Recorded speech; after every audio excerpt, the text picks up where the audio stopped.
With a massive 27% surge in reported net income, PepsiCo seems fundamentally unstoppable. Yet reviewing this Q1 report, we see they mask a shrinking domestic customer base and a plunging cash conversion rate, leaning heavily on debt to fund an $8.9 billion shareholder payout. Is this a resilient fortress or a yielding dividend trap? Let us peel back the layers of this financial narrative. True wealth is built by looking deeper into the balance sheet. Let us look straight at the top line. PepsiCo delivered a solid 8.5% revenue bump, reaching $19.44 billion, fueled by a 2% net pricing increase. Mainstream media analysts will call this a fantastic beat, demonstrating pricing power. But using fundamental analysis, we see this masks a deeply troubling 2.5% volume decline in their critical North American beverage segment. Right now, everyday consumers are pushing back hard. The golden rule for your investing strategy is that pricing power is finite. Relying on higher prices to substitute for lost customers is a ticking time bomb. Revenue growth means nothing if demand destruction outweighs it. You must ask if a company is growing through volume or simply charging more for fewer sales. To fully grasp this dynamic, look at the actual quality of these earnings. The headline proudly boasts a staggering $2.33 billion in net income, the profit left over after expenses. Wall Street loves this. Yet operating cash flow, representing the actual cash generated by regular business operations, tells a darker story, coming in at a meager $41 million. Think of net income as a flashy report card grade, while operating cash flow is the actual knowledge retained.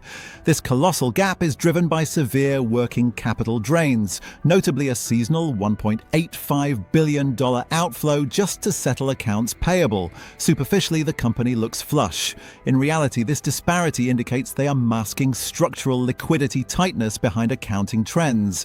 The lesson for your stock market analysis is simple. Never confuse accounting profits with actual cash liquidity.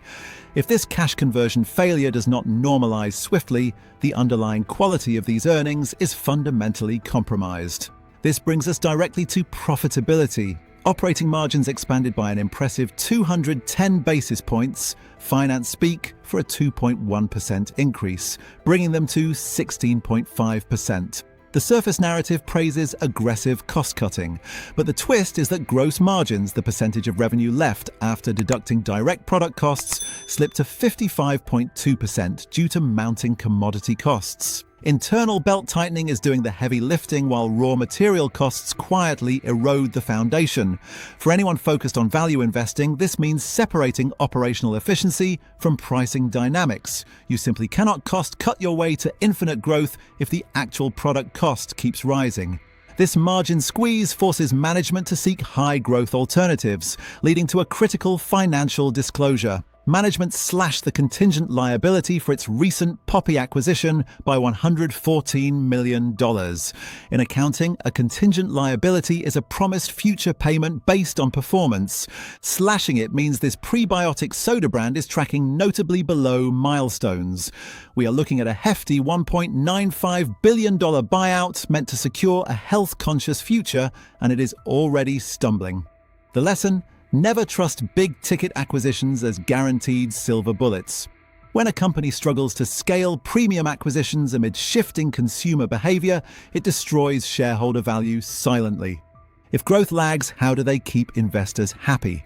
Management promised a massive $8.9 billion return to shareholders for 2026. This comprises a 4% dividend hike and a newly authorized $10 billion buyback program. Everyone loves a dividend increase, but with negative free cash flow, the cash remaining after paying operating and capital expenses, and a bloated debt-to-equity ratio of 2.47 times.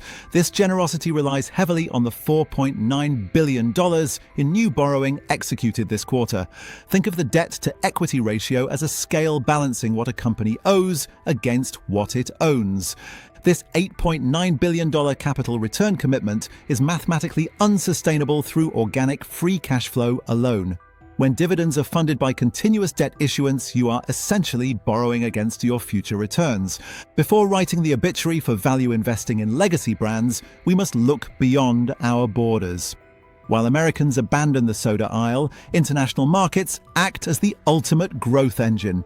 The Asia-Pacific Foods division delivered an outstanding 9% volume growth, and Latin America saw revenues jump 16%. This geographic pivot reveals massive hidden strength.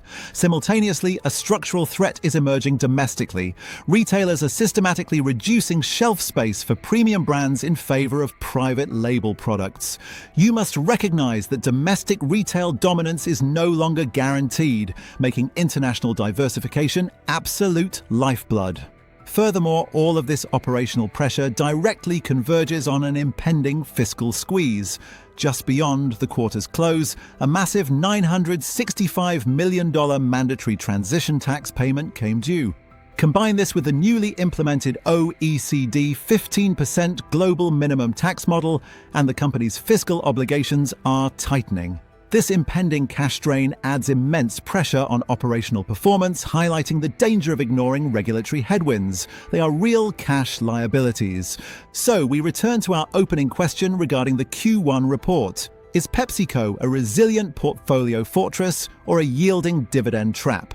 While geographic diversification provides a safety net, the fundamental engine of domestic volume is sputtering. PepsiCo leans so heavily on pricing increases that it has reached an exhaustion point. Funding massive payouts with borrowed money is a glaring red flag. Holding this stock solely for the yield means ignoring massive structural cracks underneath the surface.